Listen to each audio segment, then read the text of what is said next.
Hi friends, ಎಲ್ರಿಗೂ ನಮಸ್ಕಾರ. ಎಲ್ಲ ಹೇಗಿದ್ದೀರಿ ಫ್ರೆಂಡ್? ನಾನು ತುಂಬ ಚೆನ್ನಾಗಿದ್ದೀನಿ ಫ್ರೆಂಡ್. ಬನ್ನಿ, ಇವತ್ತು ಹಿಚ್ಕಿದ ಬೇಳೆಯಿಂದ ಸಿಹಿ ಮತ್ತು ಖಾರ ಕಿಚಡಿ ಮಾಡೋದನ್ನ ತೋರಿಸ್ಕೊಡ್ತೀನಿ. ಅದಕ್ಕೇನೇನು ಬೇಕಂತ ಇವಾಗ ನೋಡ್ಕೊಂಬರೋಣ ಬನ್ನಿ. ನಾನು ಬರೀ ಇದು ಹಿಚ್ಕಿದ ಬೇಳೆ ಯೂಸ್ ಮಾಡ್ಕೊಂಡು ಮಾಡಿದ್ದೀನಿ, ಹೆಸರು ಬೇಳೆ ಯೂಸ್ ಮಾಡಿಲ್ಲ. ನೋಡಿ, ಇದು ಖಾರ ಕಿಚಡಿ ಮತ್ತು ಇದು ಸ್ವೀಟ್ ಕಿಚಡಿ. ಖಾರ ಕಿಚಡಿಗೆ ನಾನು ಚಟ್ನಿ ಮಾಡ್ಕೊಂಡಿದ್ದೀನಿ. ಇದು ಸ್ವೀಟ್ ಕಿಚಡಿ. ಬನ್ನಿ ಹೇಗೆ ಮಾಡೋದಂತ ನೋಡ್ಕೊಂಬರೋಣ. ಈಗ ಖಾರ ಕಿಚಡಿಗೆ ನಾನು 1 ಗ್ಲಾಸ್ ಹಿಚ್ಕಿದ ಬೇಳೆ, ಹಾಗೆ 1 ಗ್ಲಾಸ್ ಹಾರ್ಕ ಕೊಡೋ ಮಿಲೆಟ್ ಅಂತಾರಲ್ಲ ಅದು ತೊಗೊಂಡಿದ್ದೀನಿ. ನೋಡಿ, ಹಿಚ್ಕಿದ ಬೇಳೆ ಇದು. ಇದಕ್ಕಿಟ್ಟಿದ್ದೆ 1-2 kg ಅವರೆಕಾಯಿ ತೊಗೊಂಡು. ಈಗ ಬನ್ನಿ, ಹಾರ್ಕ ಮತ್ತು ಹಿಚ್ಕಿದ ಬೇಳೆ ಹಾಕ್ಕೊಂಡು ನಾವು ಚೆನ್ನಾಗಿ 1-2 ಸಲ ತೊಳ್ಕೊಂಬರೋಣ. ತೊಳ್ಕೊಂಬಂದಾಯಿತು ನೋಡಿ. ಇವಾಗ ಇದಕ್ಕೆ 3-4 ಗ್ಲಾಸು ನೀರು ಹಾಕಿ 2-3 ವಿಷಿಲ್ ಬರ್ಸ್ಕೊಳ್ಳಿ. ಚೆನ್ನಾಗಿ ಸಾಫ್ಟ್ ಆಗೋವರೆಗೂ ಬೇಯಲಿ.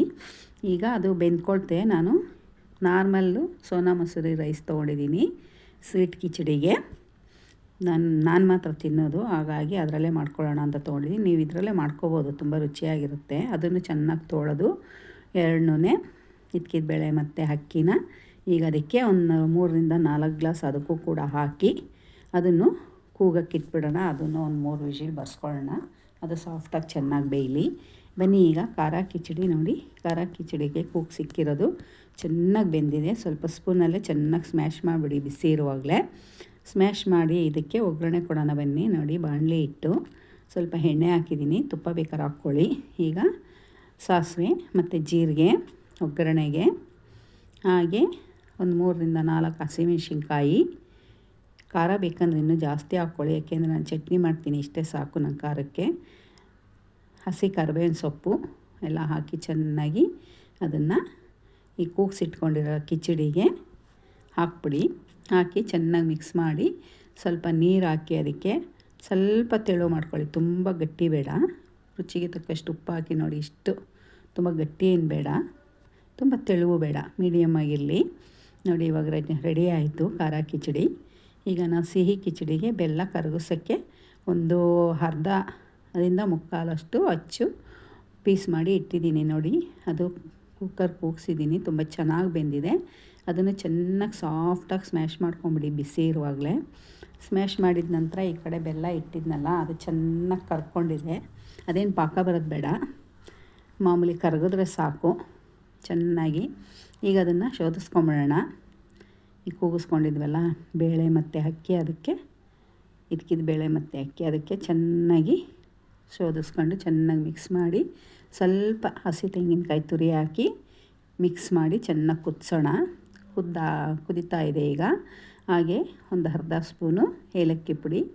ಚೆನ್ನಾಗಿ ಆಗಿದೆ. ಈಗ 1 ಗ್ಲಾಸಷ್ಟು ಹಾಲು ಹಾಕಿ ಸ್ವಲ್ಪ ಚೆನ್ನಾಗಿ ಬಿಸಿ ಮಾಡಿ ಕೆಳಗಡೆ ಇಳಿಸಿದ್ರೆ ನಮ್ಮ ಸಿಹಿ ಮತ್ತು ಖಾರ ಕಿಚಡಿ ರೆಡಿ ಆಗುತ್ತೆ. ಇದಕ್ಕೆ ನಾನು ಈಗ ಡ್ರೈ ಫ್ರೂಟ್ಸ್ನ ಕರೆದು ಹಾಕ್ತೀನಿ ನೋಡಿ. ಗೋಡಂಬಿ ಹಾಕ್ಕೊತಾ ಇದ್ದೀನಿ. ಗೋಡಂಬಿ ಹಾಕಿದ ನಂತರ ಚೆನ್ನಾಗಿ ಫ್ರೈ ಮಾಡಿ, ಹಾಗೆ ಬಾದಾಮಿ ಸ್ವಲ್ಪ ಕುಟ್ಟಿ ಪುಡಿ ಮಾಡಿ ಹಾಕ್ತಾಯಿದ್ದೀನಿ. ದ್ರಾಕ್ಷಿ ಬೇಕಾದ್ರೆ ಹಾಕ್ಕೊಳ್ಳಿ ನೀವೇ, ನಾನು ಹಾಕ್ತಾಯಿದ್ದೀನಿ. ಬೇಡ ಅಂದರೆ ಸ್ಕಿಪ್ ಮಾಡ್ಬೋದು. ನಾನು ದ್ರಾಕ್ಷಿ, ಗೋಡಂಬಿ ಮತ್ತು ಬಾದಾಮಿ 3 ಚೆನ್ನಾಗಿ ತುಪ್ಪದಲ್ಲಿ ಫ್ರೈ ಮಾಡಿ ತುಪ್ಪದ ಸಮೇತನೇ ನಾನು ಸಿಹಿ ಕಿಚಡಿಗೆ ಹಾಕಿದ್ದೀನಿ. ತುಂಬಾ ರುಚಿಕರವಾಗಿರುತ್ತೆ. ಹಿಚ್ಕಿದ ಬೇಳೆ ಹಾಕಿ ಒಂದು ಸಲ ಮಾಡ್ಕೊಂಡು ನೋಡಿ ನೀವು ಕೂಡ. ಹಿಚ್ಕಿದ ಬೇಳೆ ಕಿಚಡಿನ ಖಾರ ಮತ್ತು ಸಿಹಿ ನೋಡಿ. ಅದಕ್ಕೆ ಚಟ್ನಿ ಮಾಡ್ಕೊತಾ ಇದ್ದೀನಿ. ಇಷ್ಟು ಮೆಣಸಿನ್ಕಾಯಿನ ಹುರಿದಿಟ್ಕೊಂಡಿದ್ದೆ, 5 ಮೆಣಸಿನ್ಕಾಯಿ ಹುರಿದಿಟ್ಕೊಂಡಿದ್ದೆ. ಸ್ವಲ್ಪ ಹುಣಸೆಹಣ್ಣು, 4 ಬೆಳ್ಳುಳ್ಳಿ ಹಾಕ್ತಾಯಿದ್ದೀನಿ. ಹಾಗೆ ಕೊತ್ತಂಬರಿ, 2 ಸ್ಪೂನಷ್ಟು ಹಸಿ ತೆಂಗಿನಕಾಯಿ ತುರಿ ಫ್ರೆಶ್ ಆಗಿರೋದು ಹಾಕಿ 2 ಸ್ಪೂನು ಸಾಕು. ಇಷ್ಟು ರುಚಿಗೆ ತಕ್ಕಷ್ಟು ಉಪ್ಪು ಹಾಕಿ 1 ಸ್ಪೂನ್ ಹುರಿಗಡಲೆ ಹಾಕಿ ರುಚಿಗೆ ಎಷ್ಟು ಬೇಕೋ ಅಷ್ಟು ನಿಮಗೆ ಉಪ್ಪು ಹಾಕಿ ರುಬ್ಕೊಂಬಂದರೆ ಚಟ್ನಿ ರೆಡಿ ಆಯಿತು. ಇವಾಗ ಬನ್ನಿ ಸರ್ವ್ ಮಾಡ್ಕೊಳ್ಳೋಣ. ಸಿಹಿ ಕಿಚಡಿ ಮತ್ತು ಖಾರ ಕಿಚಡಿ ಎರಡೂ. ಸಿಹಿ ಕಿಚಡಿ ಸರ್ವ್ ಮಾಡ್ಕೊತಾ ಇದ್ದೀನಿ. ಯಾರೆಲ್ಲ ಹೊಸಬ್ರು ನನ್ನ ಚಾನಲ್ನ ನೋಡ್ತಾ ಇದ್ದೀರೋ ಪ್ಲೀಸ್ ಸಬ್ಸ್ಕ್ರೈಬ್ ಮಾಡ್ಕೊಂಡು ನೋಡಿ. ಹಾಗೆ ನನ್ನ ವಿಡಿಯೋ ಹೇಗೆ ಬಂತಂತ ಕಮೆಂಟ್ ಮೂಲಕ ಕಮೆಂಟ್ ಮಾಡಿ ತಿಳಿಸಿ. ಈ ರೆಸಿಪಿ ಇಷ್ಟ ಆದಲ್ಲಿ ಪ್ಲೀಸ್ ಒಂದು ಲೈಕ್ ಕೊಡೋದು ಮರಿಬೇಡಿ. ನಿಮ್ಮ ಲೈಕೇ ನಮಗೆ ಅತಿ ಮುಖ್ಯ. ನೋಡಿ, ಖಾರ ಕಿಚಡಿ ಸರ್ವ್ ಮಾಡ್ಕೊತಾ ಇದ್ದೀನಿ. ಹಾಗೆ ಚಟ್ನಿ ಕೂಡ ಸರ್ವ್ ಮಾಡ್ಕೊಂಡಿದ್ದೀನಿ ನೋಡಿ ಫ್ರೆಂಡ್. ಇಷ್ಟೇ ಇವತ್ತಿನ ಬ್ರೇಕ್ಫಾಸ್ಟ್.